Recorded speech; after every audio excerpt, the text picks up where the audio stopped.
안녕하세요. 저는 아들 하나, 딸 하나를 키우며 살고 있는 40대 여자입니다. 다른 사람을 한 대 때리면 나는 2대 맞을 각오를 해야 된다는 말이 있죠. 누군가에게 복수를 하려면 저도 그만큼 무언가 잃을 각오를 해야 될 겁니다.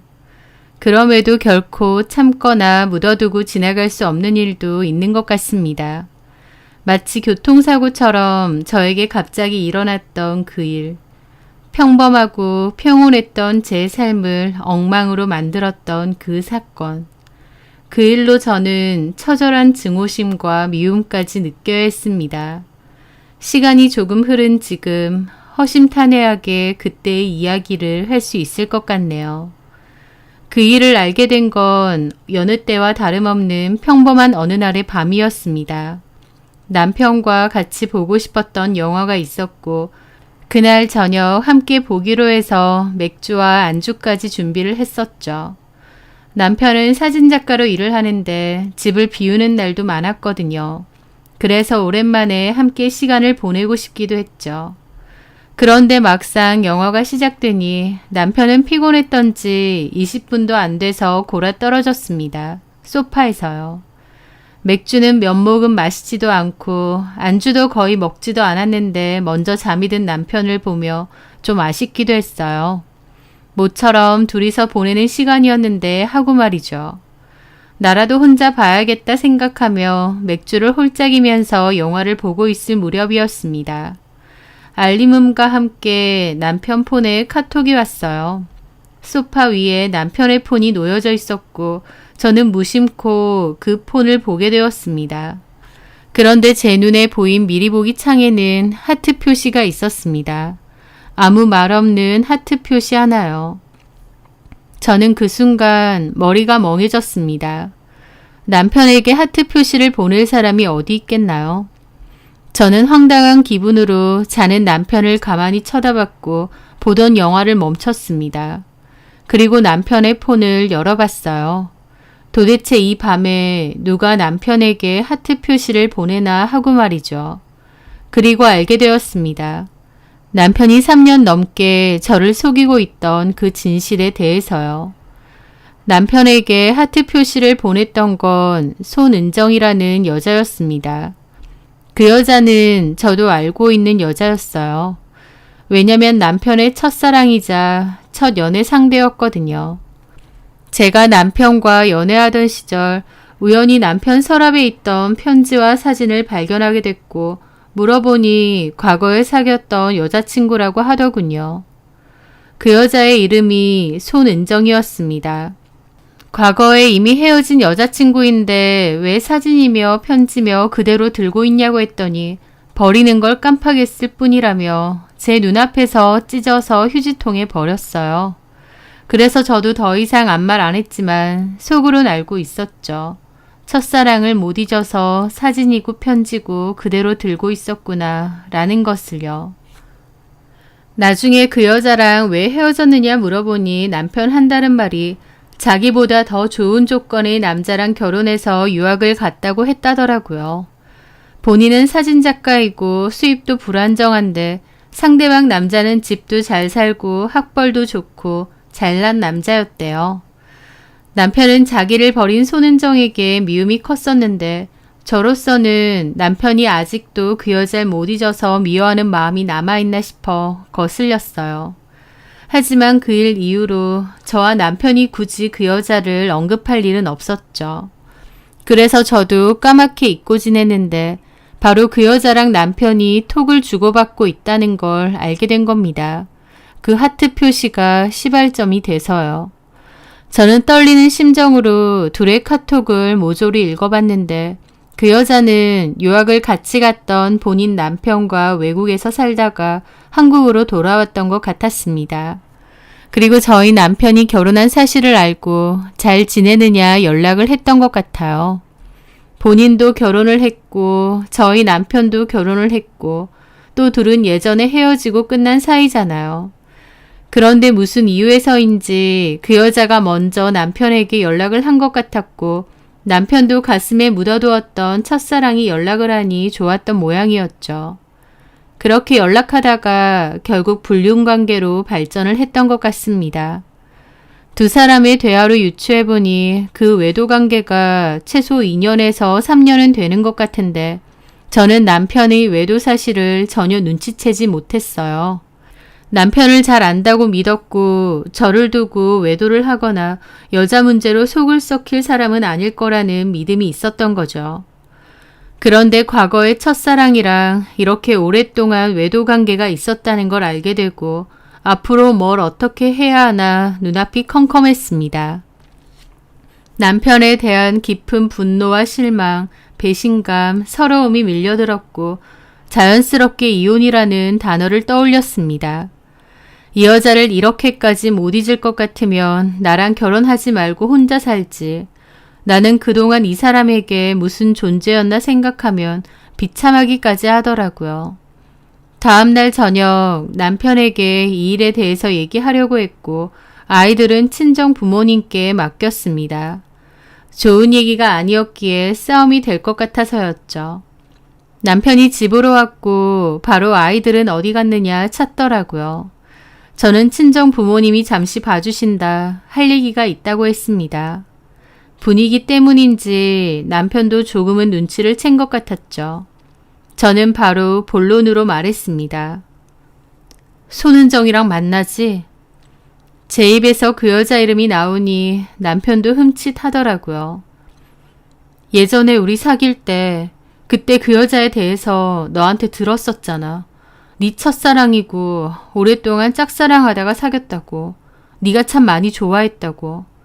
한 1년 사귀었댔나?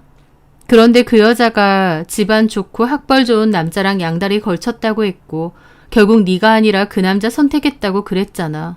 너는 그 일로 식음 전폐했다고 그랬고. 제 말에도 남편은 아무런 대꾸도 없이 고개만 숙이고 있더라고요. 그 여자는 그 남자랑 결혼하고 유학 갔다고 했고 너는 그때 손은정을 욕했고 살면서 다시는 마주치고 싶지 않다고 했어. 그런데 오히려 나는 네가 그 얘기를 할 때 아직도 그 여자에 대한 마음이 있구나 싶었어. 미움도 결국 관심이니까. 하지만 그 후로 나랑 연애하고 결혼하고 아이들 낳고 그 여자에 대한 마음일랑 과거의 한 페이지에 접어둔 줄 알았지. 그런데 내가 살면서 그 여자의 이름을 이런 식으로 다시 알게 될 줄은 몰랐네. 저는 너무 슬픈 심정으로 그 얘기를 하는데 남편은 제대로 듣는 건지 뭔지 불쑥 저에게 묻더라고요. 어떻게 알았어? 그게 중요해? 내가 몰랐으면 언제까지 속이려고 했어? 할 말이 없다. 없겠지. 무슨 할 말이 있겠어. 그냥 이혼하자. 이혼하고 그 여자한테 보내줄 테니까 그 여자한테 가. 물론 그 여자도 유부녀인 것 같긴 하지만 너네 둘이 그렇게 죽고 못 살겠다면 이제라도 각자 이혼하고 둘이 살아. 제가 이혼이라고 하자 남편은 놀란 듯 했습니다. 저는 화내지도 않았고 흥분하지도 않았어요. 너무 실망하는 마음이 크고 괴로워서 화낼 에너지도 없었습니다.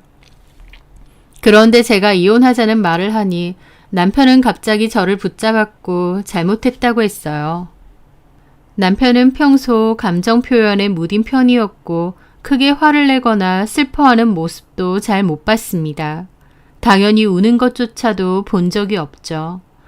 그런데 남편이 그날 저에게 미안하다고 하며 울더라고요. 저는 남편이 그렇게 우는 모습을 처음 봤습니다.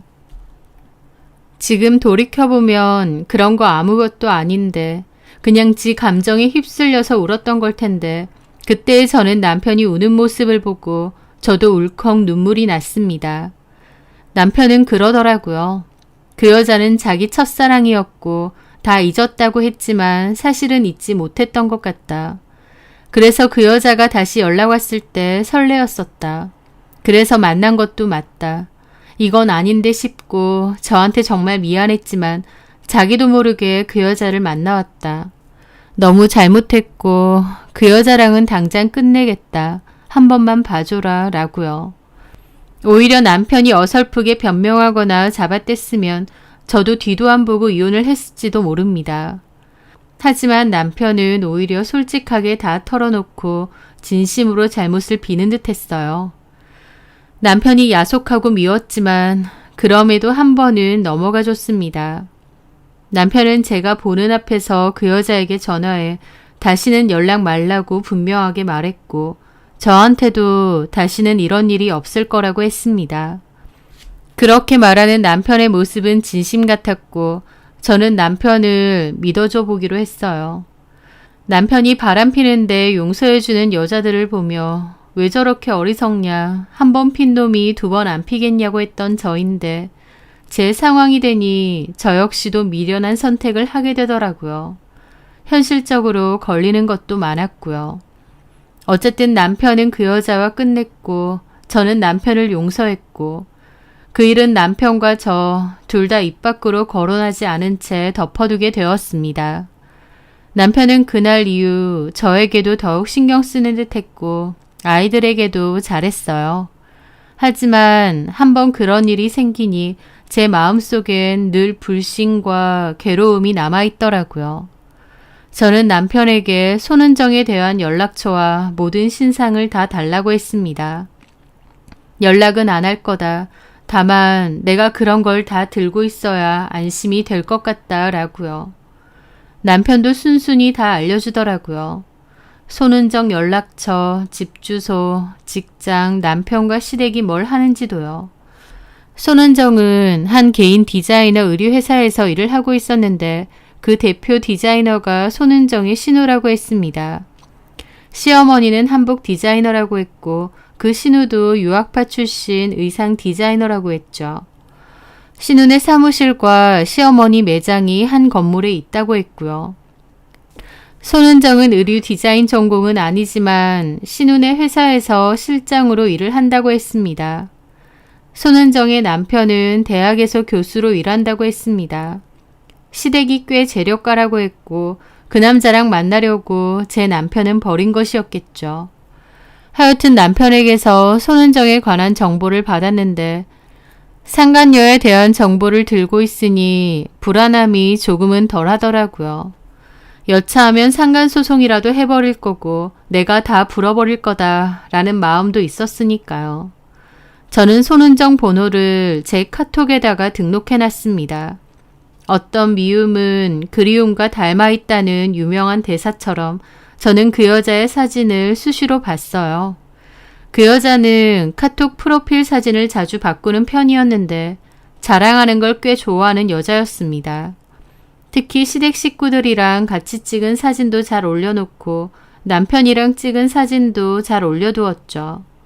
여행 간 거, 선물 받은 거 등등 열심히 사진을 바꿔가며 올렸습니다. 저는 습관적으로 그 여자 사진을 확인하고 보게 되었어요. 그렇게 하는 게 저한테는 아무 도움도 안 된다는 걸 머리로는 알지만 그럼에도 매일 습관적으로 그 여자의 사진을 훔쳐보게 되었습니다. 그 여자 얼굴을 하염없이 보았고 미움과 증오도 많이 느꼈어요. 네가 내 남편을 갖고 놀아서 나는 이렇게 괴롭고 힘든데 너는 매일 웃는 사진을 올리는구나 라고 말이죠. 그 여자 사진을 보는 것은 저에게도 일종의 집착이었던 것 같습니다. 저는 남편을 한번 용서했지만 그렇다고 아무것도 없었던 일인 양 살 수는 없었어요. 저는 끊임없이 남편을 의심했고 화병 때문에 자다가도 벌떡벌떡 일어나는 일이 많았거든요. 괜찮다가도 갑자기 너무 우울하기도 했고 나는 이렇게 괴로운데 쿨쿨 자고 있는 남편을 보고 있자면 베개로 얼굴을 덮어버리고 싶은 충동도 느낄 정도였습니다. 그럼에도 참았어요. 넘어가 주기로 했으니 그리고 남편과 그 여자도 끝을 냈으니 나도 그냥 넘어가자, 덮자라고 말이죠. 제 마음은 썩어서 골마 터져가는 것 같은데도 그럼에도 참고 삭혔습니다. 그런데요. 10개월 정도 지났을 무렵 돌연 남편이 저에게 이혼을 요구했습니다. 본인 입으로 먼저 얘기하더라고요. 손은정 그 여자랑 헤어지지 않았다. 여전히 만나고 있다. 나는 그 여자를 잊을 수 없을 것 같다 라고요. 저로서는 기가 막힌 상황이죠. 피눈물 나도 가정을 위해서 참고 삭혀왔는데 정작 남편이란 놈이 그냥 그 여자랑 살고 싶으니 이혼해달라고 하는 꼴이니까요. 저는 그 말을 하는 남편의 뺨과 머리통을 수차례 때렸습니다. 침착했던 처음과 달리 이번에는 저도 분노로 눈이 돌아갔어요. 네가 사람 새끼냐? 내가 어떤 심정으로 네 외도를 눈감아줬는데 네가 먼저 이혼을 요구할 수 있느냐? 악을 질렀죠. 밖에 아이들이 있었음에도 저도 눈에 뵈는 게 없었습니다. 미친 사람처럼 소리 지르고 울고 불고 난리를 쳤죠. 남편도 아무 말 없이 듣고 있더라고요. 그러더니 저더러 노력한 거 안 돼요. 제가 밤에 잠도 못 자고 삭힌 거 다 안 돼요. 그래서 자기도 몇 번이나 마음을 다잡았는데 그런데도 안 되겠대요. 그 여자한테 가고 싶다고 하더라고요. 저는 한바탕 난리 끝에 울면서 물어봤습니다. 그럼 그 여자도 지네 남편이랑 이혼하고 너랑 살겠다고 했냐고요. 그랬더니 남편 한다는 말이 그렇답니다. 모두 다 버리고 둘이 그냥 살자고 했답니다. 아주 비련의 주인공들 납셨더라고요. 본인들이 뭐 대단하고 거창한 세기의 사랑이라도 하는 양 본인들 감정에 취해서 가정 버리고 도망가자고 그랬다는데 저도 그 순간 남편에 대한 모든 정이 다 떨어지고 마음이 식었습니다. 저조차도 놀랄 정도로 마음이 순식간에 싸늘하게 식어버리더라고요.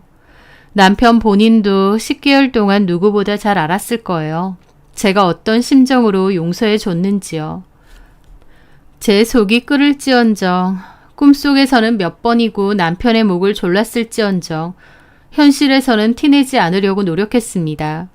여전히 좋은 아내, 좋은 엄마로서 살려고 노력했는데 제가 어떤 노력을 했든 어떤 마음이었든 다 필요 없고 본능대로 그 여자랑 살고 싶다 이거잖아요. 차라리 허탈해졌습니다. 그리고 한바탕 난리를 치고 나니 오히려 머리가 맑아지고 명쾌해지더라고요. 저는 남편에게 그랬습니다. 이혼 못 해주겠다라고요. 이혼을 할 거였으면 처음에 내가 하자고 했을 때 했어야지. 그땐 그렇게 바지가랑이 붙잡고 매달리더니 이제 와서 너 필요하다고 해달라고. 아니, 절대 못 해주지. 내가 왜 해줘? 이렇게 사는 거 너도 힘들잖아. 아니, 나 힘들 거 없는데. 그리고 설령 힘들다 해도 네가 원하는 대로는 절대 안 해주지. 내 속이 썩어 문드러져도 네가 원하는 대로는 절대 안 해줘. 저도 악에 받쳐서 그랬고 남편도 한숨을 푹푹 내쉬더라고요. 오히려 남편에 대한 마음이 있을 때는 이혼을 해주고 싶었습니다. 실망도 너무 컸으니까요. 하지만 이렇게 되니 절대 해주기 싫더군요. 저는 죽어도 이혼할 생각 없고 그 여자네 시댁에도 알리겠다고 했습니다. 남편이 그 여자 곤란하게 하지 말라고 부탁하더라고요. 이게 와이프한테 할 부탁인가요? 남편도 참 멍청한 게 오히려 그렇게 말하니 더 열받아서 알리고 싶더라고요. 저는 어디 두고 보자고 그 여자한테 연락할 거고 그 여자 시댁에도 알릴 거고 소송도 걸 거고 이혼 빼고 내가 할 수 있는 건 다 할 거라고 했습니다. 남편은 마음이 떴으면 헤어질 줄도 알아야지 이게 무슨 의미냐 이러고 있는데 저런 인간을 남편이라고 애 아빠라고 믿고 살았구나 싶어서 제 발등을 찍고 싶은 심정이더라고요. 어쨌든 저는 이혼 안 해준다고 했고 다음날 바로 변호사 상담을 하러 갔습니다. 그런데 그 다음날 남편이 가출을 했습니다. 남편은 직업이 사진 작가이니만큼 출장도 잦은 편이긴 했는데 이건 출장도 일도 아니고 그냥 집에서 나간 거였어요. 연락이 되지 않았고 저에겐 장문의 편지 하나 남기고 갔더라고요. 저에게 미안하고 아이들에게도 미안하다. 자기가 쓰레기 같은 남편이자 아빠였다는 것도 안다. 하지만 한번 사는 인생 마음이 시키는 대로 하고 살고 싶다.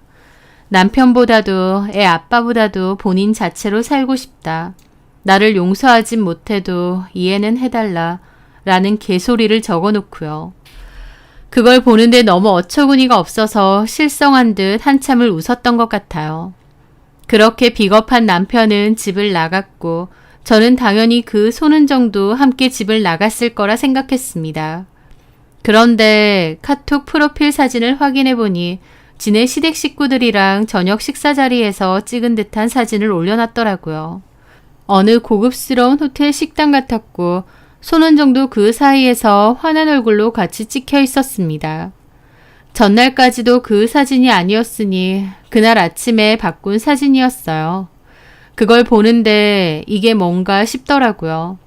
남편은 그 여자랑 살고 싶다고 이혼 요구하면서 집 나가고 연락 두절됐는데 정작 그 여자는 자기 가족들하고 웃으며 사진 찍고 있으니까요. 저는 고민 끝에 그 여자에게 전화를 걸었습니다. 여보세요? 여보세요? 손은정 씨죠? 누구세요? 여자는 낭낭한 목소리로 전화를 받더라고요. 나 고경택 아내예요. 누구요? 고경택 와이프라고요. 그 말에 그 여자는 잠시 말이 없더라고요. 그러더니 잠시만요 하고는 사무실을 나오는 건지 부스럭대는 소리가 한참 들렸습니다. 그리고는 네, 무슨 일로 전화를 하신 거죠? 내가 왜 했는지 진짜 몰라서 물어요? 모르겠는데요. 그 여자는 뻔뻔한 말투로 말하더라고요. 저는 침착하게 얘기를 하고 싶었는데 그 여자의 어투 때문에 혈압이 올라갔습니다. 모르면 안 되지. 남의 가정 개박살 내놓고 모른다고? 저기요. 뭔 소리 하세요? 뭔 개박살? 너 내 남편이랑 안 만나? 안 만나요. 그리고 언제 봤다고 반말이야? 그럼 너도 반말해. 내가 너한테 존댓말하게 생겼니? 내 남편 너랑 살겠다고 집 나갔거든. 그런데도 너는 모른다. 그 여자는 진심 짜증난다는 듯 한숨을 쉬더라고요. 엄청 귀찮다는 듯이요. 그 반응에 저는 더 기가 막혔죠. 됐고, 나 네가 어디서 일하는지 알아. 그리로 내가 지금 갈 테니까 얼굴 보고 얘기하자. 어디로 온다는 거예요? 미쳤어요? 미쳤어. 지금 갈 테니까. 아, 잠깐만요. 이 사람이 진짜 고경택이 집을 나가든 말든 난 모른다고. 왜 나한테 그러냐고. 그러니까 내가 가서 얘기한다고. 너 일하는 곳에 가서.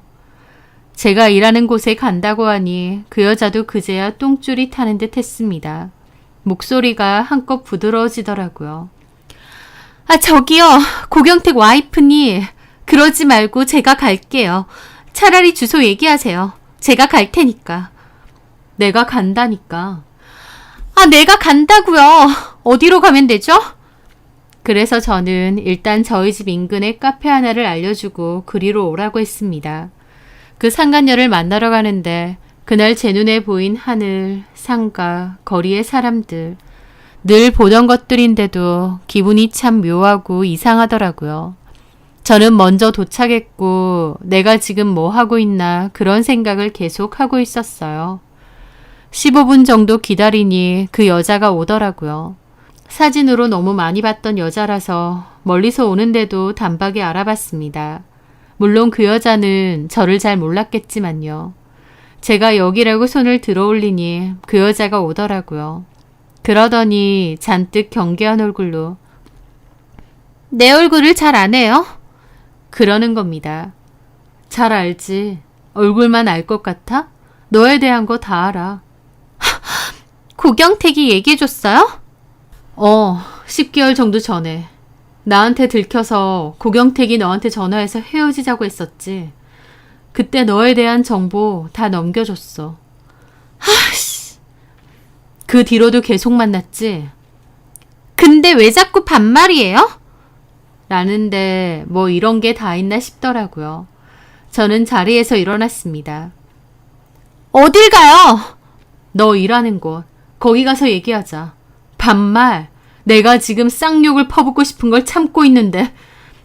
아, 알았어요. 반말 하던지 말던지. 좀 진정하고 앉죠? 솔직하게 다 얘기해. 내 남편이랑 계속 만났지?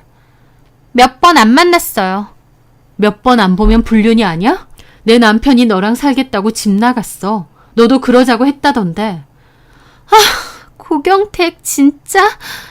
하면서 엄청 귀찮은 표정인 겁니다. 성가시고 귀찮은 벌레라도 생각하는 양 말이죠. 내가 다 얘기할게요. 그쪽 남편이랑 인연이 깊어요. 예전부터 알던 사이고. 그건 다 알아. 그런 얘기까지 했어요? 걔가 나를 좋아하긴 엄청 좋아했나 보네. 하여튼 몇 번 만났어요. 각자 가정 있고 좀 가벼운 마음으로 옛 친구 만나듯이. 근데 걔가 나를 못 잊고 들이댔고 나도 걔한테 미안한 마음 있으니까 좀 받아줬죠. 그렇게 몇 번 만난 거예요. 그게 전부고요. 근데 나랑 살겠다고 이혼? 내가 미쳤어요? 나 지금 결혼 생활 만족하는데 내가 뭐하러 수입도 불안정한 사진작가 나부랭이랑 살아. 저도 안 가져요. 라는데 그 여자의 말에 제 가슴이 찢길 것 같더라고요. 고작 그런 마음으로 남의 가정 파탄냈니? 파탄은 무슨, 내가 파탄 내고 자식할 정도로 만난 것도 아니라고. 야, 이 미친년아. 그걸 말이라고 해? 사랑 갖고 놀아? 저는 열받아서 소리쳤는데 그 여자도 어이없어 하더라고요. 그러더니 저기요. 지금 많이 흥분한 것 같아서 나도 그냥 넘어가는데 적당히 좀 하죠. 막말로 니네 남편 네가 간수 잘했어야지. 왜 나한테 지랄인데. 내가 네 남편한테 연락하니까 좋아 죽더라. 오죽 네가 여자로서 별 볼 일 없고 감흥이 없었으면 몇 년 만에 내가 연락했다고 그렇게 좋아하니? 너 말 다 했냐? 내가 분명히 말하는데 너네 남편 가출한 건 니네 남편 혼자서 한 짓이고 나는 몰라. 내가 머리에 총 맞았니? 너네 남편이랑 살게?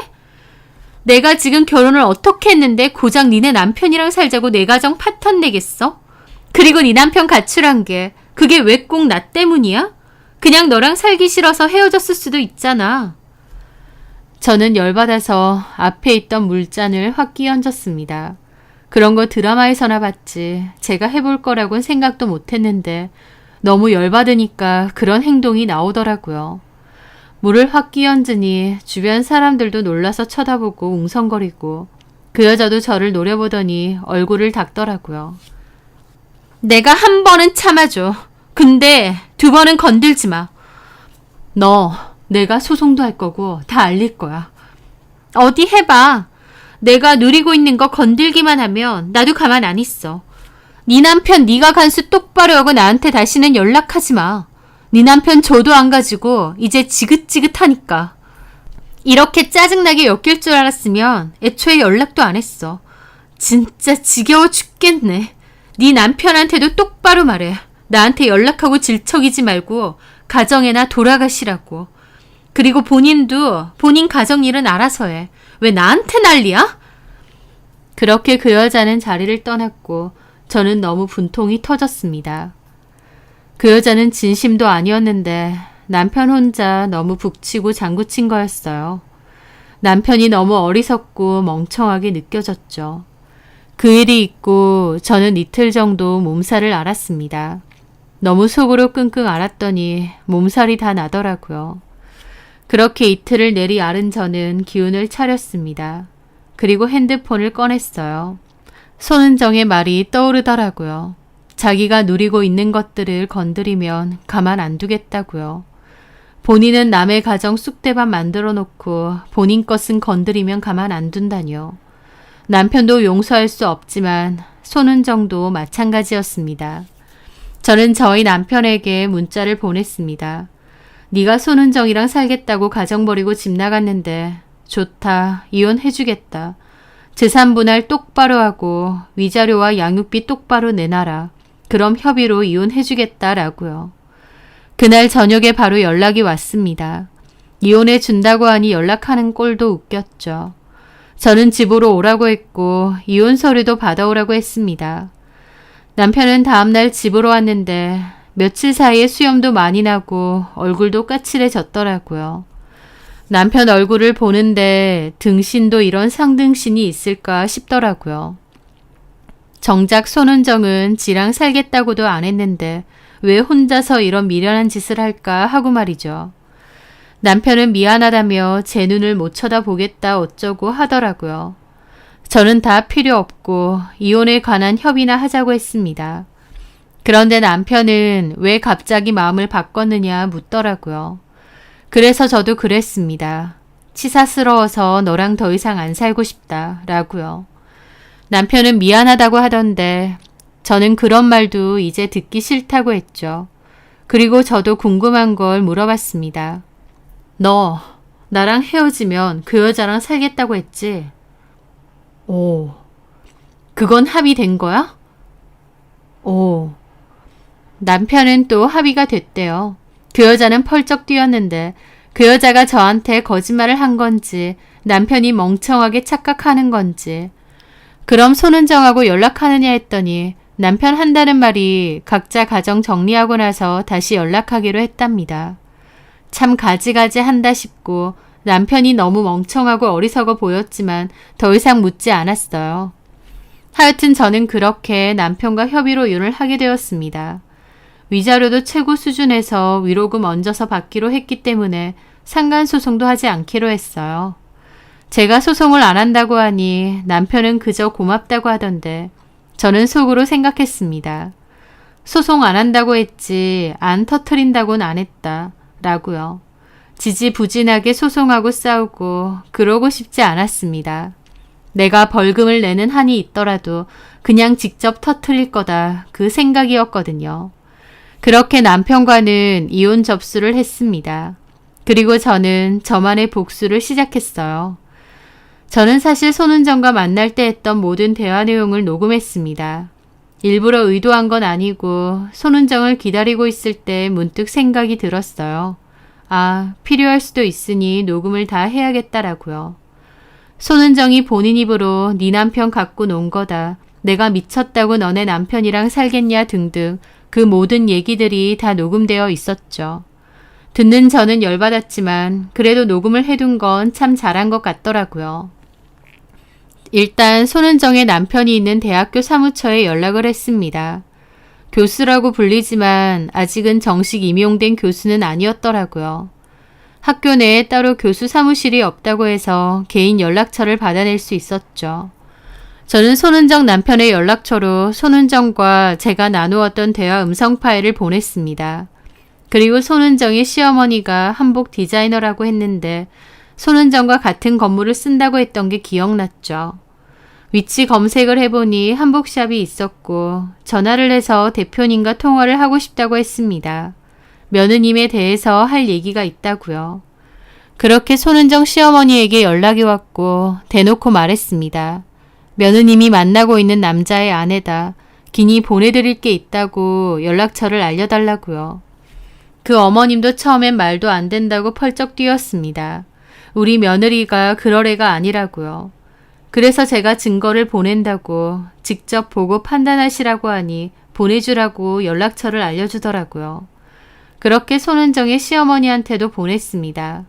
남편과 손은정 두 사람이 나눴던 카톡 내용과 손은정이 저와 나누었던 대화 음성 파일도 말이죠. 그리고 마지막으로 한 사람에게 더 보냈습니다. 바로 제 남편에게요. 손은정과 각자의 가정을 정리하고 다시 만나자는 약속을 했다며 철석같이 믿었던 제 남편에게 손은정과 제가 나누었던 대화를 보냈죠. 내가 미치지 않고서야 왜 이혼하고 고경택이랑 사느냐라고 했던 손은정. 과거에도 그랬듯 다시 한번 제 남편을 버린 손은정의 말들. 그걸 들은 남편은 어떤 표정을 지을지 궁금하더라고요. 제가 한 것은 거기까지였습니다.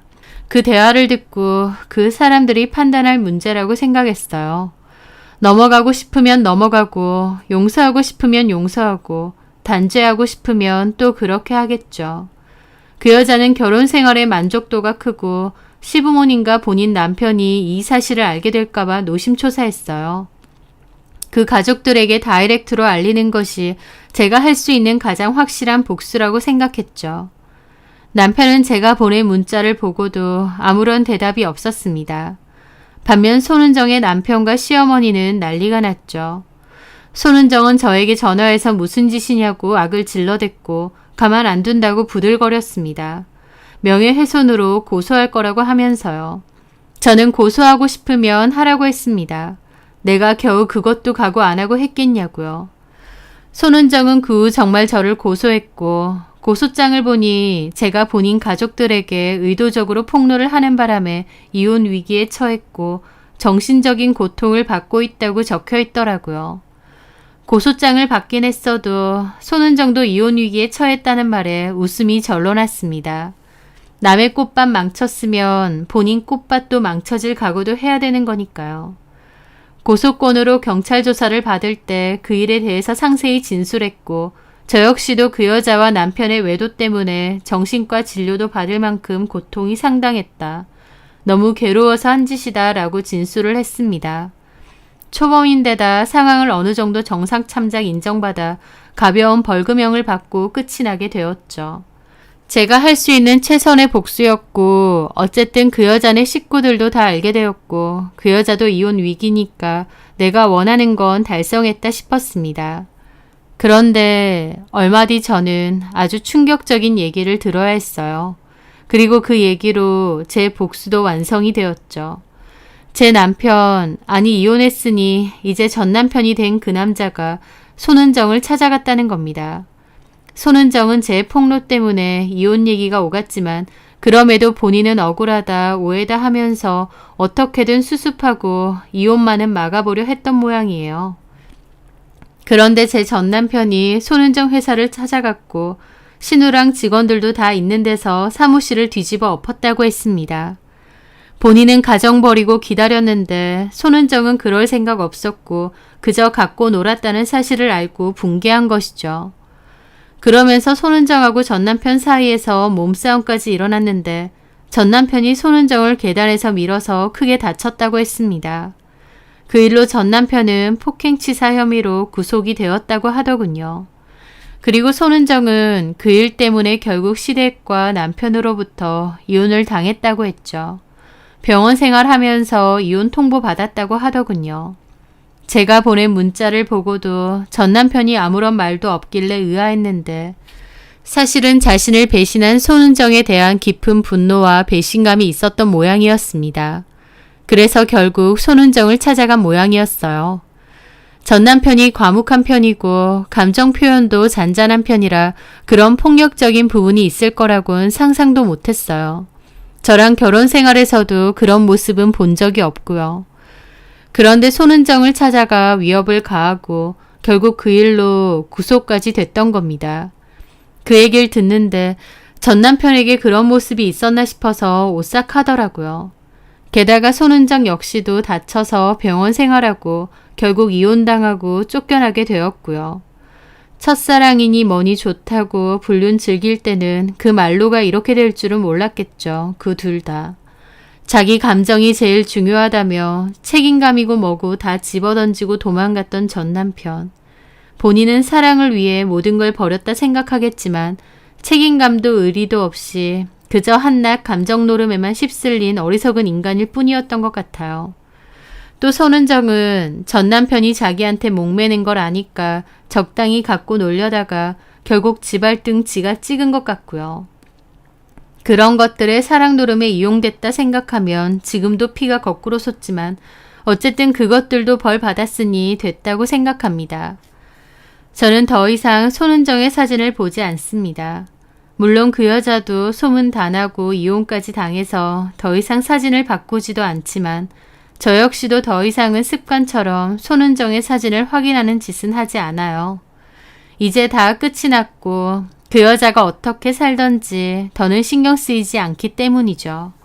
전 남편도 또 그 상간녀도 제 인생에서 점차 지워버리려 애써야겠죠.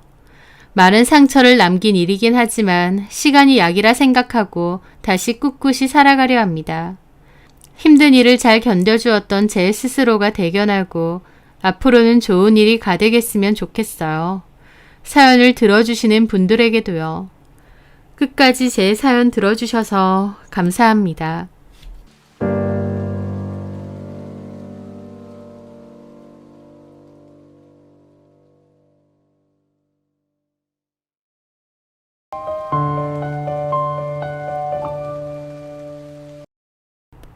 안녕하세요. 저는 고등학생 딸 하나를 키우며 살고 있는 40대 여자입니다. 무덥던 여름의 끝이 조금씩 보이고 가을이 찾아오려고 하는 것 같습니다. 이맘때가 되면 그 전화 한 통이 떠오릅니다. 4년 전 이맘때 저에게 왔던 그 전화 한 통. 그 전화 한 통으로 참 많은 게 달라졌었죠. 4년 전 그때로 돌아가 보자면 저는 평범한 주부였습니다. 아이를 학교에 보내고 집안일을 한창 하고 있을 때였죠. 그런데 제 폰으로 전화 한 통이 울렸습니다. 저에게 전화를 건 발신자를 확인했을 때 저는 속에서 심장이 덜컥 내려앉았습니다. 알바생 송유나라고 되어 있었거든요. 저희 남편은 고깃집을 운영하고 있습니다. 그맘때 10년 정도 운영을 했었는데 초창기에는 저도 일을 같이 도왔어요. 그러다가 나중에는 직원과 아르바이트생도 뽑으면서 저까지 굳이 일할 필요가 없어졌습니다. 그래서 나중에는 저는 일을 하지 않았어요. 다만 남편 가게에 관련된 세금 문제라던가 아르바이트생을 뽑는다던가 하는 일 정도는 제가 하기도 했습니다. 저에게 전화를 했던 송유나 역시 남편 가게에서 일했던 알바생이었어요. 제 기억 속의 송유나는 20대 후반이어서 알바생치곤 적지 않은 나이였는데 자기도 나중에 식당을 하고 싶어서 창업 준비를 한다고 했고 경험차 아르바이트를 한다고 했던 기억이 있습니다. 당차고 야무져 보이는 인상과 말투여서 알바생으로 채용했었는데 열심히 배워보겠다는 말과 달리 6개월 정도 일하고 그만뒀다고 들었어요. 그러니까 저에게 전화를 했을 땐 송유나는 이미 가게를 그만둔 상태였던 거죠. 가게를 그만둔 지 이미 몇 달 된 알바생이 전화를 하니 제 심장은 덜컥 내려앉았습니다. 왜 전화했지? 혹시 하는 생각이 들었어요. 그만둔 알바생이 전화를 할 수도 있는데 제가 왜 이렇게 과민하게 반응을 하는지는 나중에 차차 말씀드리도록 하겠습니다. 하여튼 저는 그만둔 알바생한테 전화가 오니까 두근거리는 심장으로 일단 전화를 받았습니다. 여보세요? 안녕하세요, 사모님. 저 송유나라고 합니다. 고깃집에서 일했던. 네, 알고 있어요. 혹시 제 번호 저장해 두셨어요? 채용하는 직원들은 다 저장해 두죠. 근데 무슨 일로? 그만뒀다고 들었는데. 네, 맞아요. 2달 전에 그만뒀습니다. 근데 무슨 일이에요? 그렇게 물어보는데 무슨 얘기를 할까 싶어서 가슴이 콩닥콩닥 거리더라고요. 저 혹시 괜찮으시면 잠깐 뵐 수 있을까요? 직접 만나서 말씀드리는 게 나을 것 같아요. 나를 보자고요?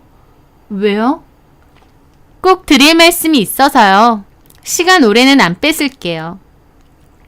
저를 보자는 거예요.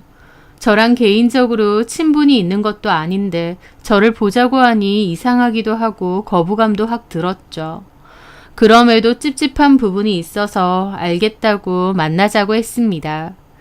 송유나는 저를 작정하고 만나러 온 건지 애초에 저희 집 근처에서 연락을 한 거더라고요. 저는 지갑만 챙긴 채로 저희 아파트 상가에 있는 카페로 갔어요. 거기에는 송유나가 저를 기다리고 있었죠. 과거 알바 면접도 제가 받고 남편 가게를 오며 가며 한 번씩 봤기 때문에 얼굴은 알고 있었습니다. 저는 좀 어리둥절한 기분으로 다가갔죠. 저기... 오셨어요? 앉으세요. 뭐 커피라도. 내가 해올게요. 그렇게 저는 여전히 의아한 기분으로 커피를 사서 자리로 돌아왔죠. 그렇게 마주왔는데 나를 왜 부른 건지 무슨 일인지 모르겠더라고요. 저는 잠시 망설이다가 입을 뗐습니다. 잘 지내고 있어요? 그만둔 지 2달 정도라고요? 네, 제가 갑자기 전화해서 놀라셨죠? 좀 그렇죠. 사장님도 아니고 나한테 전화할 일이 뭐가 있나 싶고. 혹시 가게에서 무슨 일이 있었나요? 그만둘 때 자국이 좀 있었다던가 임금 관련해서 문제가 있다던가. 아니요. 그런 거 없고 임금도 잘 보내주셨잖아요. 사모님이 보내주시지 않나요? 그렇죠. 직원들 월급은 내가 보내는데 혹시 나도 모르게 실수한 게 있나 싶어서. 그 알바생은 엄청 당당했고 저는 이상하게 위축이 되어 있었습니다. 제가 이렇게 위축이 되고 자꾸만 눈치를 보는 것도 다 이유가 있었긴 하지만요. 하여튼 저는 다시 물었습니다. 어쨌든 무슨 일 때문에 전화를 한 거죠? 길게 끌지 않고 얘기할게요. 저도 그러려고 왔고. 뭘요? 그러더니 그 여자는 가방에서 사진 한 장을 꺼냈습니다. 그런데 그 사진은 임신 초음파 사진이었어요. 그걸 보는데 저는 심장이 확 내려앉더라고요. 설마 싶기도 하고요. 이게 뭐죠? 사장님 애예요. 저 지금 임신 중이고요. 네? 저는 너무 충격이라서 입을 다물 수도 없었습니다. 지금 뭔 소리를 하는 거예요? 내 남편 애라고요? 저기 혹시 내 남편이 유나 씨한테 몹쓸 짓이라도... 아니요. 무슨 몹쓸 짓이라뇨. 서로 좋아해서 그런 건데. 네? 사모님은 아예 모르셨나 보네요. 저 사장님하고 만나고 있습니다. 지금 저 살고 있는 오피스텔도 사장님이 해주신 거고요. 저는 너무 큰 충격을 받고 머리가 어질어질했죠. 그리고 그 여자애가 너무 당당하게 말을 하는 게 더 충격이었습니다. 부끄러움도 없어 보였고 저에게 일말의 미안함이나 죄책감도 없어 보였죠. 무슨 당연한 권리를 내세우러 온 것처럼 당당했으니까요. 남자들 바람 피면 티가 난다더니 꼭 그렇지도 않은 모양이에요. 사모님은 아예 몰랐다는 거 보니. 송유나 씨, 지금 뭔 소리 하는지 알고 떠드는 거예요? 송유나 씨가 내 남편하고 바람났다 그거예요? 네. 그래서요? 이렇게 먼저 나 찾아와서 이실직고 하는 이유가 뭔데? 이혼해 주셨으면 좋겠어요. 사장님도 그걸 바라시는데 말은 못 하시는 것 같아요. 사장님하고 사모님하고 사이도 별로 안 좋다 그러고 집에서 얘기도 잘 안 하신다면서요. 솔직히 그게 부부인가요? 라면서 주제넘는 소리를 하는데 이런 되바라진 애를 과거에 야무지고 똑똑하게 봤던 제가 참 보는 눈이 없었구나 싶더라고요. 너 미쳤니? 바람피는 애들 지능이 낮다더니 할 말 못할 말 구분도 못해? 네가 뭔데 나한테 그딴 소리야? 사장님이 못하면 저라도 해야겠어서요. 저도 마냥 기다릴 수도 없고. 라는데 너무 어처구니가 없으니 말도 안 나왔죠. 저는 바로 남편에게 전화를 걸었습니다. 왜? 지금 송윤아라고 니네 가게에서 일했던 알바생 걔가 나 찾아와서 니애 임신했다고 이혼해달랜다.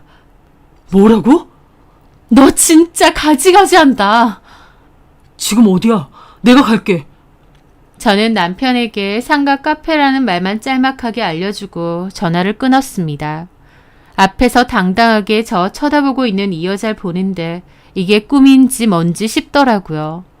눈치도 없는지 일부러 그러는 건지 저에게 뭐라고 더 말하려고 하길래 입 다물고 있으라고 지금 남편 오고 있으니 오면 얘기하자고 했습니다. 그렇게 아무런 말 없이 15분 정도 가만히 있으니 남편이 헐레벌떡 찾아왔죠. 그리고는 급하게 제 옆에 앉으려고 하더라고요. 저는 저쪽으로 앉으라고 했습니다. 남편은 눈치 보더니 그 여자한테 여기를 왜 찾아오느냐고 화를 내더라고요. 오빠가 말한다고 해놓고 계속 얘기 안 했잖아. 그래서 내가 그랬잖아. 오빠가 얘기 안 하면 내가 얘기한다고. 하면서 제 앞에서 오빠 거리는데 그 여자애가 20대 후반이고 제 남편이 40이었기 때문에 못해도 10살 이상은 차이가 났습니다. 그런데도 아무렇지 않게 본처 앞에서 오빠 거리는데 얘도 정상은 아니구나 싶더라고요.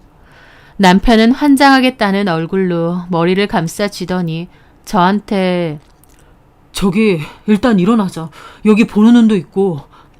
쪽팔리긴 한가 보네. 하도 여기저기 쪽팔린 짓 많이 하고 다녀서 난 이 정도는 아무것도 아닐 줄 알았어. 내가 뭘 어쨌다고 또 그렇게 말해. 얘기해줘? 얘는 다 알아? 그 말에 그 여자도 어리둥절해 하더라고요. 뭘요? 저는 그 여자 말은 무시하고 남편에게 말했습니다. 내가 너랑 살면서 정말 볼 꼴 못 볼 꼴 다 보고 산다. 진짜 지겹고 넌덜머리가 나. 알았으니까 작게 좀 얘기하라고. 얘 사는 집 구해주고 임신까지. 알바생 콜렉터도 아니고 진짜 너는 그냥 쓰레기도 아니야. 핵 폐기물이야. 아, 무슨 말을 그렇게 해. 저기요, 사모님. 말씀이 지나치시네요. 너는 입 닥쳐. 열 몇 살 많은 유부남 사장이랑 놀아나서 임신까지 한 게 자랑이니? 어디서 낄 때 안 낄 때 구분도 못하고. 저는 그것들을 노려보다가 자리에서 일어났습니다. 버러지 같은 것들아. 너네랑 같이 있으니까 내 지능까지 떨어지는 것 같다.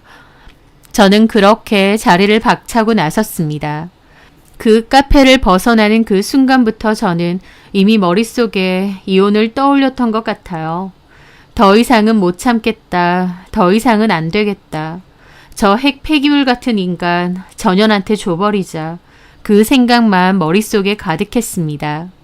그렇게 집으로 돌아왔고 남편이 저에게 계속 전화를 하길래 그냥 폰도 꺼버렸습니다. 가만히 창밖을 보고 있는데 화가 나는 것도 아니고 슬픈 것도 아니었어요. 그냥 결국 이렇게 됐구나. 이게 우리의 끝이구나. 그런 생각이 들었던 것 같습니다. 처음 그 남자와 결혼할 때만 해도 서로 사랑했고 믿었고 평생을 의지하며 살 반려자라고 믿었어요. 그래서 여러 어려움이나 시련이 있어도 얼마든지 해결할 수 있다고 믿었죠. 그 끝이 이럴 줄은 몰랐습니다. 제가 결혼을 결심했을 때 저는 28 정도였고 남편도 동갑이었어요. 요즘은 30 넘어서 많이 가다 보니 결혼까지 생각하기엔 비교적 이른 나이기도 했죠. 저는 학원에서 수학을 가르치는 일을 했고 남편은 타일 기능사 일을 했었습니다. 일거리도 많았고 돈도 잘 버는 편이었죠. 남편은 제가 좋다며 저를 쫓아다녔고 비싼 가방이나 시계 등 선물도 잘했었습니다. 저 좋다고 그렇게 매달리고 수시로 연락하고 선물하고 그러니까 저도 그 남자가 좋았죠. 내가 뭐라고 이렇게 나를 좋아해주나 나한테 최선을 다하나 고맙기도 했고요. 그렇게 1년 반 정도의 연애 끝에 결혼을 하게 되었습니다. 결혼하고 얼마 안 있어서 아이를 가지게 되었고 출산과 동시에 학원은 그만뒀어요. 제가 다녔던 학원은 규모가 좀 작기도 했고 육아휴직 같은 개념도 없었기 때문에 자연스럽게 그만뒀죠. 남편이 타일 작업하는 일로 돈을 잘 벌었기 때문에 경제적으로 큰 어려움은 없을 거라 생각했습니다. 그런데 1년 정도 지났을 무렵 남편은 일을 하다가 허리를 크게 다쳤고 수술을 받게 되었어요. 몇 달 동안 일을 못하고 쉬었는데 요양이 끝난 남편은 더 이상 타일 일을 하고 싶지 않다고 했습니다. 이제 와서 그럼 뭐 할 거냐고 했는데 그냥 회사를 다니고 싶대요. 허리도 너무 아프고 이제 몸으로 하는 일 말고 그냥 사무직 일 해보고 싶다면서요. 남편 본인이 도저히 못하겠다는데 제가 뭐라고 하겠나요. 그렇게 하라고 했고 남편은 초반에는 이력서도 넣고 면접도 보러 다니는 것 같더니 취업이 잘 안 되면서부터 그냥 놀기 시작했습니다. 더 이상 취업 준비도 안 하는 것 같고 그냥 집에서 내내 게임이나 하고 TV나 봤는데 제 입장에선 너무 답답하고 힘들었죠. 남편에게 언제까지 집에 있을 거냐, 우리 통장 잔고도 바닥났고 아이도 키워야 되는데 언제까지 이럴 거냐 그랬고 남편은 취업이 안 되는데 나보고 어쩌냐고 했죠. 저는 다시 타일 일이라도 해보면 안 되느냐 했는데 남편은 허리가 아픈데 어떻게 그런 일을 하느냐고 했습니다. 그러면서 남편과 저는 잦은 다툼을 하게 되었는데 저도 아이만 아니면 나가서 일이라도 하고 싶죠. 그렇다고 남편이 아이를 보는 것도 아니었고 육아에는 나 몰라라였거든요. 그냥 시간만 죽이고 집에만 있었던 거죠. 결혼하고 얼마나 됐다고 남편이 이럴 줄은 몰랐습니다. 그런 저희 부부의 사정을 보고 결국 시어머니가 도와주셨어요. 남편더러 꽤 괜찮은 가게 매물이 나왔던데 그걸 해보라고 하신 거죠. 시어머니 노후 자금에 대출까지 좀 해서 그 가게를 해주신다고 했고 남편도 저도 별다른 방도가 없었기에 감사하게 그 가게를 하겠다고 했습니다. 그렇게 1년 정도 준비 끝에 가게를 열었고 남편은 의욕적으로 일을 했어요. 그맘때는 저도 친정에 아이 맡기고 틈틈이 남편 가게 가서 일도 돕고 그랬죠. 다행히 장사는 나쁘지 않았습니다. 저로서는 남편이 집에 있지 않고 일하는 것만으로도 고맙고 수익이 생기는 것만으로도 너무 좋더라고요. 남편과 저 둘 다 으쌰으쌰 열심히 일을 했고 남편의 가게는 자리를 잘 잡아갔습니다. 그렇게 4, 5년 정도 같이 일을 했는데 남편이 저한테 이제 직원도 구했고 사람은 충분하니 굳이 나올 필요 없다고 했어요. 저보고 고생 많았다며 취미생활도 하고 집에서 좀 쉬라고 했죠. 그렇게 말해주니 저는 너무 고마웠습니다. 내 생각을 이렇게까지 해주는구나 싶어서요. 그래서 그때부터 가게에 직접 출근을 하진 않았습니다. 다만 가게 관련된 세금 일이나 직원들 월급 주는 거, 면접 보는 거 그런 건 제가 했죠. 그런데 얼마 안 있어서 왜 남편이 저한테 가게에 나오지 말라고 했는지 알게 되었어요. 알고 보니 가게 주방에서 일하는 유부녀 여자랑 남편이 바람이 난 거였습니다. 남편이 저 몰래 값비싼 가방을 산 것을 알게 되었고 의심을 하게 되었어요. 그리고 그 과정에서 그 고가의 가방을 같은 가게에서 일하는 주방 직원에게 줬다는 걸 알게 된 거죠. 제가 뭐라고 하니까 남편 한다는 변명이 그 여직원의 생일이었고 직원 복지 차원에서 생일 선물로 줬다는 겁니다. 이게 말이 되나요? 어느 식당에서 직원에게 생일이라고 100만 원도 넘는 가방을 선물로 주나요? 저는 남편의 뒤를 좀 더 캐봤고 그 여자랑의 외도 사실을 알게 되었습니다. 그게 제가 처음으로 알게 된 남편의 외도였어요. 저는 그 일로 바로 그 여자와 남편에게 상간소송도 걸었고 남편과 이혼할 생각이었습니다. 이혼 안 해주면 이혼 소송까지도 같이 걸려고 했어요. 그런데 남편은 이혼만은 말아달라며 잘못했다고 손이 발이 되게 빌었습니다.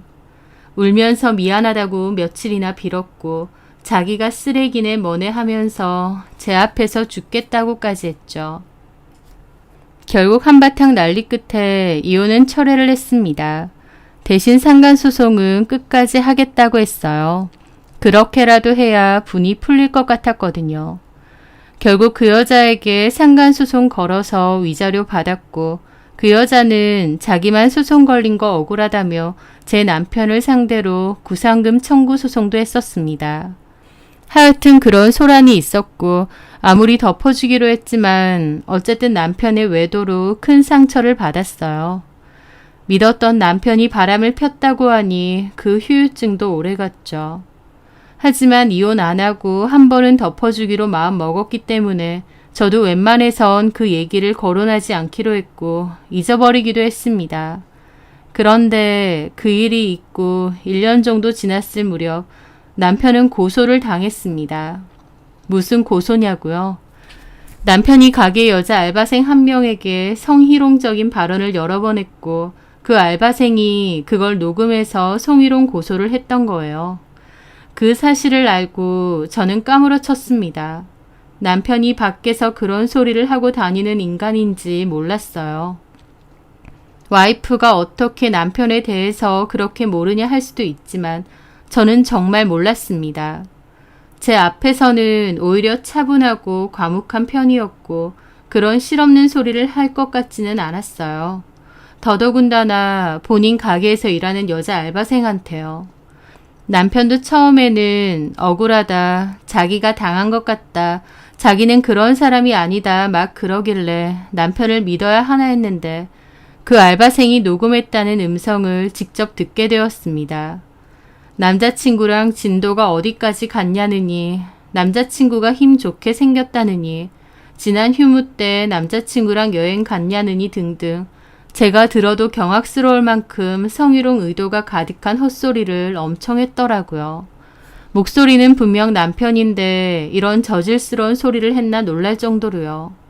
당연히 그걸 들은 저는 너무 큰 실망을 했고 또 한편으론 내가 아는 남편의 모습이 전부가 아니라는 걸 깨달았습니다.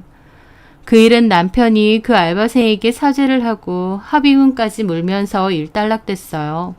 하지만 저는 다시 이혼을 결심했습니다.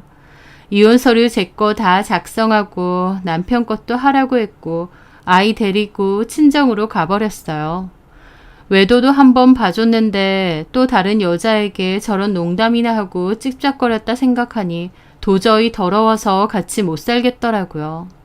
하지만 결론적으로 저는 또 이혼하지 않았습니다. 남편이 매일 친정으로 찾아와 잘못했다고 빌었고 A4 용지 5장에 걸친 구구절절한 반성문까지 써왔어요. 그걸 보는데 그래도 남편이고 아이 아빠라서 매정하게 끊어내지 못했습니다. 이건 아닌데, 사람 고쳐 쓰는 거 아닌데 싶으면서도 결국 남편을 용서했어요. 그런데 막상 이혼만 안 했다 뿐이지 더 이상 남편에 대한 애정이나 신뢰, 믿음은 전혀 남아있지 않았습니다. 남편이 끊임없이 나를 속이는 것 같았고 밖에서 다른 여자들에게 추파를 던지고 다니는 것 같았죠. 요즘 말로 여자를 너무 좋아하면 여미새, 남자를 너무 좋아하면 남미새라고 한다더군요. 제 남편은 한마디로 완전 여미새 그 자체였습니다. 그런 남편이 징그럽게 느껴질 때가 많았고 과거의 외도 사건, 그 알바생에게 했던 성희롱성 발언들, 그런 것들이 머릿속에서 떠나질 않았어요. 아, 이혼을 했어야 했구나.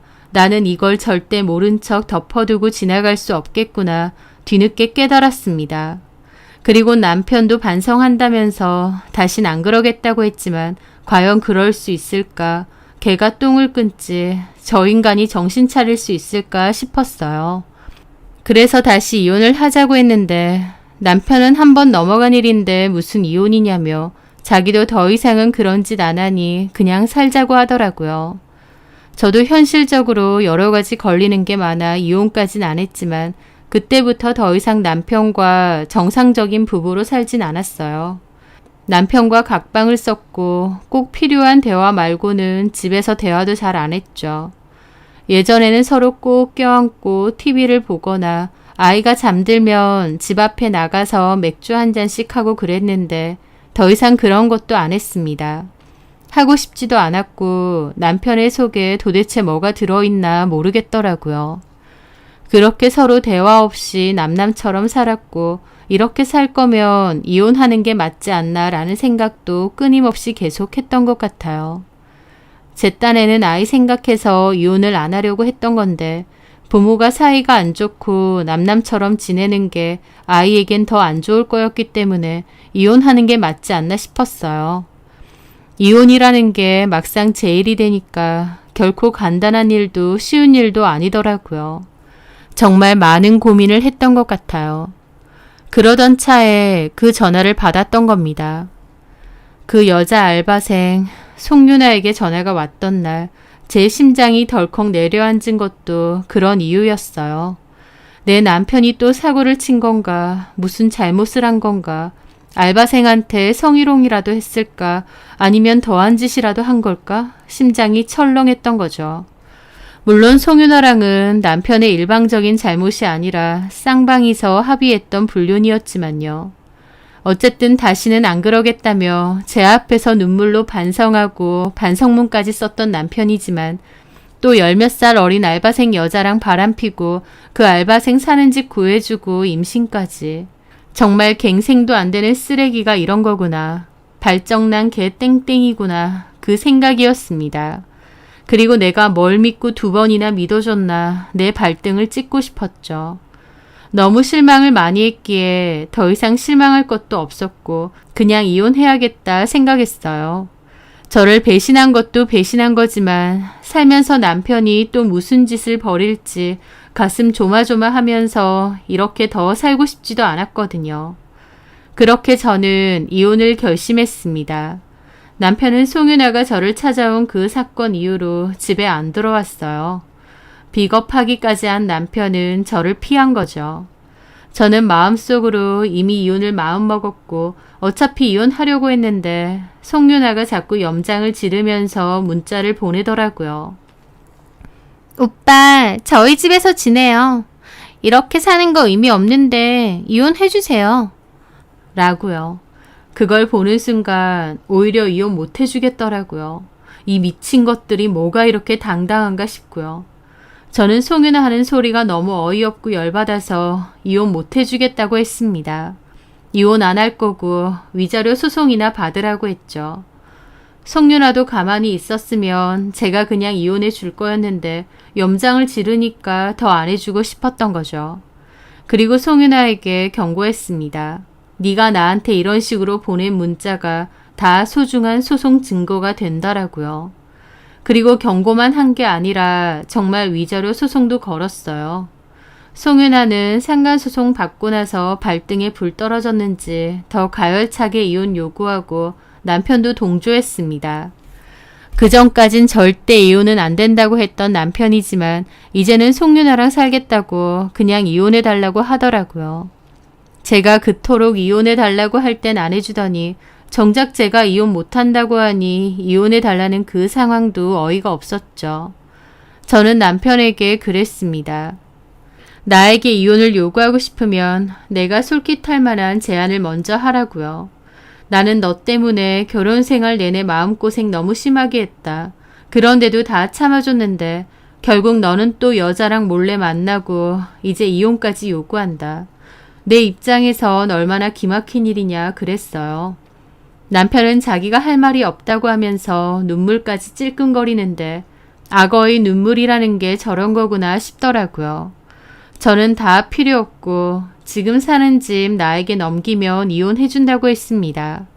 아이도 키워야 되고 나도 다시 경제활동 시작해야 되는데 집 하나 없이 시작할 수 없다고요. 혼인기간도 15년이고 재산분할로 쳐도 이 집의 반은 내 거다. 근데 나도 너무 지쳐서 너랑 싸우고 싶지도 않다. 이 집 넘기면 네가 원하는 이혼 해줄 테니 그 젊은 여자랑 애 낳고 오손도손 살아봐라 그랬습니다. 남편은 집이 한두 푼도 아닌데 그건 좀 그렇다고 거절했고 아쉬울 거 없던 저는 그럼 이대로 그냥 살자고 했어요. 하지만 그 여자는 본인 배가 계속 불러오니까 불안했던 것 같더라고요. 남편을 계속 쪼아댔던 것 같고 참 많은 얘기와 고성방가가 오갔지만 결론적으로 남편은 저에게 집을 넘겨줄 테니 상간소송 취하하고 이혼하자고 했습니다.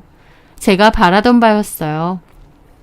애초에 이 갱생도 안 되는 쓰레기 남편 이혼해서 버리고 싶었는데 집이라도 넘겨받으니 차라리 잘됐다 싶었죠.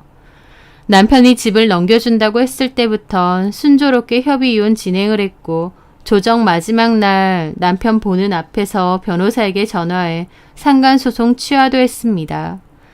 그러고 법원에서 나오는데 세상에 송윤아가 법원 주차장에서 기다리고 있는 거예요. 남편도 송윤아가 올지는 몰랐는지 좀 당황한 눈치던데 송윤아는 오히려 당당하게 굴더라고요. 무식하면 용감하다더니 한결같이 참 당당한 게 어처구니가 없었죠. 개념이 없는 건지 정신머리가 나간 건지 본인이 상간녀라는 인식조차 없는 것처럼 구는 게 신기할 정도였습니다. 그러면서 제 앞에선 남편 팔짱을 끼더라고요. 그 꼬라지를 보는데 어이가 없어서 그냥 웃음이 났습니다. 그래서 그냥 웃으면서 인사도 없이 제 갈 길 가려고 했어요. 그런데 그 상간녀가 제 뒤통수에 대고 웃긴, 이혼한 게 좋나 봐. 그러는 겁니다. 그 말에 저도 확 열받더라고요. 야, 너 뭐라고 했어? 아무 말 안 했는데요? 이혼한 게 좋나 봐. 그랬잖아. 내가 들었는데? 그냥 혼잣말이에요. 혼잣말도 못해요? 지가 원하는 대로 이혼도 해줬구만. 왜 사람을 긁나 싶어서 어이가 없었죠. 남편도 눈치를 보며 그 상간녀에게 그냥 가자고 하더라고요. 저도 그것들 상종도 하기 싫었는데 그래도 한마디는 해야겠더라고요. 저는 팔짱 끼고 웃으며 그랬죠. 이혼한 거 좋냐고? 대답해 줄게. 좋아. 너무 좋아. 제가 그 말을 하자 상간녀도 코웃음을 쳤습니다.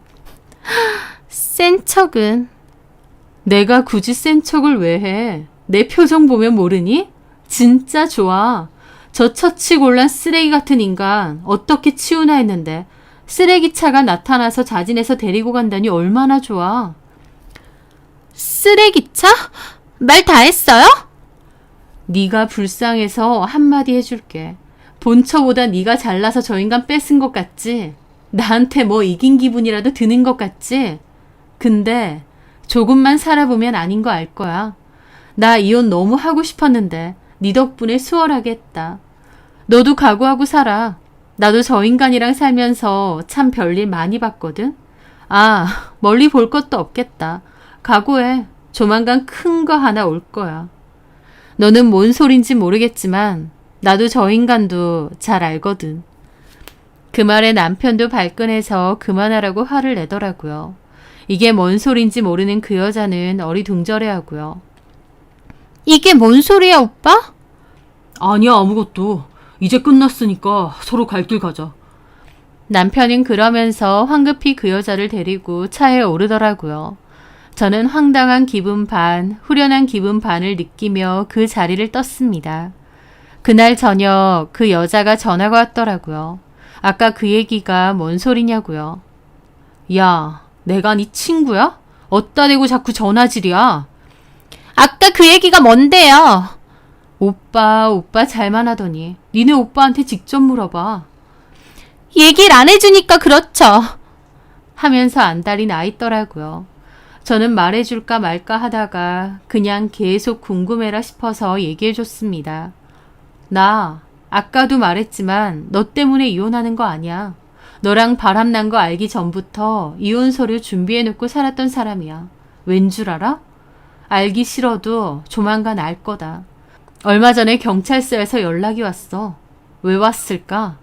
뭐 때문에 연락이 왔는지, 니네 오빠가 뭘 어쩌고 사는지 이제 네가 잘 찾아보던지 물어보던지 알아봐. 원하는 대로 내가 이혼해줬잖아. 너 가지라고 줬잖아. 갱생도 안 되는 쓰레기 걷어갔으면 수습도 이제는 네가 하고 살아. 그리고 다시는 나한테 연락하지 마라. 나 네 친구도 아니고 이런 식으로 마음대로 연락할 사이도 아니야. 개념이 없어도 그 정도는 알고 살자. 그 여자애는 뭐라 따졌지만 저는 그냥 끊었습니다. 그리고 차단했어요. 제가 얼마 전 경찰서에서 도대체 무슨 전화를 받았냐고요. 그 전화는 남편의 친한 후배가 남편을 고소했다는 전화였습니다. 그 후배는 평소 남편을 잘 따랐는데 결혼한다고 약혼녀를 남편에게 소개해줬나 봐요. 그런데 그 후배가 자리를 비운 틈에 후배 약혼녀에게 집적됐고 후배 핸드폰 뒤져서 몰래 연락처까지 알아내서 전화까지 했답니다. 자기 스타일이라면서요. 그 일로 그 약혼녀가 스트레스를 받다가 후배에게 다 말했고 약혼녀와 후배가 남편을 스토커로 고소한 거였죠. 하다 친한 후배의 약혼녀한테까지 집적거리고 들이댄 겁니다. 심지어 그 기간이 송윤아랑 이미 같이 살고 있고 저한테는 이혼을 요구하는 그 도중에 말이죠. 이 정도면 진짜 병이다 싶었어요. 저는 그 후배에게 전화를 받아서 그 고소 사실에 대해서 알고 있었고 송윤아는 몰랐던 것 같았습니다. 본처에게 이혼 요구하고 본인이랑 살면서도 그 와중에 또 다른 여자에게 집적거리다가 고소까지 당했다는 걸 알 수가 없었겠죠. 물론 저는 남편이 갱생 안 되는 쓰레기라는 사실을 다시 한번 확인했고 훨씬 더 홀가분한 마음으로 이혼을 할 수 있었던 겁니다. 송윤아도 곧 알게 되겠지 싶었더라고요. 제 전 남편이 병처럼 온갖 여자들에게 모두 집적거리는 인간이라는 거. 그리고 보통의 여자들은 질색하는데 본인만 멍청하게 넘어가서 애까지 가지고 산다는 것을요. 그렇게 홀가분하게 이혼을 했는데 얼마 안 있어서 친했던 남편 옆가게 사장님에게 전해 들었습니다. 남편을 고소했던 그 후배가 남편 가게 찾아와서 멱살잡이하고 가게 집기도 다 부셨다는 걸요. 믿었던 형님이었는데 그런 짓을 벌인 데다 말도 안 되는 합의금으로 해결을 하자고 하니까 그 후배도 열받아서 찾아온 거였죠. 경찰까지 올 정도로 난리였고 남편 가게에서 고기 먹던 손님들까지 도망갈 정도였대요. 그런데 일은 연달아 터졌습니다. 몇 년 전에 남편과 놀아났던 유부녀 주방 직원이요. 제가 상간소송까지 걸었던. 자기 남편이 알면 안 된다고 막 빌고 그랬고 그때는 안 걸린 걸로 알거든요. 그런데 그 여자의 남편이 뒤늦게 그 사실을 알아챈 모양이었습니다. 이미 몇 년 지난 일이긴 하지만 서랍에 숨겨져 있던 상간소송 소장과 구상금 청구에 관련된 소장을 발견하게 되었고 남편 가게에 찾아왔다는 거죠. 와서 네가 내 마누라랑 붙어먹은 가게 사장이냐고 멱살잡이하고 송윤아는 충격으로 나자빠졌다고 하더라고요. 후배 약혼녀한테 집적거리다가 고소당하고 유부녀인 주방 직원하고 바람피다가 그 남편이 찾아와서 멱살잡이 하니까요. 제가 갱생도 안 되는 쓰레기, 네가 주워간 거다 라고 표현한 게 뭔 말인지 이제는 알았을 겁니다. 게다가 그런 일이 연달아 했으니 당연히 동네에서 소문이 엄청 안 좋아졌죠. 저 고깃집 사장이 여직원들 채용해서 집적거리고 성희롱한다면서 일파만파 소문이 다 났다고요. 어떤 사람은 새벽에 남편 가게 앞에 락커로 성추행범 고깃집, 불륜 고깃집이라고 적어놓기까지 했답니다. 동네 사람들도 오래된 단골까지도 전부 남편과 옆에 있는 송윤아까지 손가락질하는 상황이 됐던 거죠. 송윤아도 남편 가게에 출근해서 가게 사모님 행세 잘 했다는데 어느샌가부터 더 이상 안 보인다고 하더라고요. 그 소문이 너무 심했고 남편은 어떻게든 회복해보려고 할인 이벤트도 하고 행사도 했지만 고깃집이 거기 하나만 있는 것도 아니고 안 좋은 소문이 그렇게 많은데 누가 가려고 하겠나요? 결국 남편 가게는 파리만 날린다고 옆 가게 사장님이 전해주더라고요. 그 얘기를 들은 저는 그냥 하하하 웃었습니다. 그리고 참 우스운 이야기지만 저에게 전화를 했던 송윤아가 어쩔 때는 은인처럼 느껴지기도 합니다. 이혼을 하고 싶지만 확고한 결정을 못 내리고 있었는데 송윤아가 방아쇠를 당겨준 것 같았거든요. 덕분에 쓰레기 같은 남편 잘 정리하고 그나마 집이라도 건진 것 같고요. 한 번 속은 거면 속인 사람이 잘못이지만 2번 속은 거면 속은 사람도 잘못이라는 말이 있죠. 저는 알면서도 2번이나 속아주었습니다. 저도 미련했고 어리석었던 거죠. 이제 와서 생각해보면 남편을 믿었다기보다 또 아이에게 미안해서라기보다 이혼이라는 게 너무 두려웠던 것 같아요. 다른 핑계 다 필요 없고 그냥 제 자체가 이혼이라는 게 겁이 나서 아닌 걸 알면서도 망설였던 것 같습니다. 전 남편은 갱생도 안 되는 쓰레기 같은 인간이고 저를 끊임없이 속이는 인간이라는 걸 누구보다 잘 알면서도 말이죠. 때로는 잘못된 걸 알면서도 다른 선택이 두려워 그냥 가는 경우도 있는데 제가 그랬던 것 같아요. 앞으로는 살면서 절대 그러지 않으려고 합니다. 그냥 묻어두고 모른 척 해버리면 당장은 괜찮을지 몰라도 결국 제 속에서 다 쌓이고 골마 터지더라고요. 이혼으로써 남편이 또 무슨 사고를 칠까, 나를 속일까, 또 딴 여자들에게 그러고 있을까, 그런 생각으로 남은 인생을 골골대고 싶지 않을 수 있으니 이혼한 지금이 훨씬 마음 편하고 홀가분합니다. 전 남편 때문에 남자에게 너무 대여서 재혼할 생각도 없고 저희 아이 잘 키우면서 살려고 해요. 이맘때가 되면 그때 받았던 그 황당한 송윤아의 전화가 떠오르는데 그런 기억들도 시간이 지날수록 점차 옅어지겠죠. 제 사연 들어주셔서 감사합니다.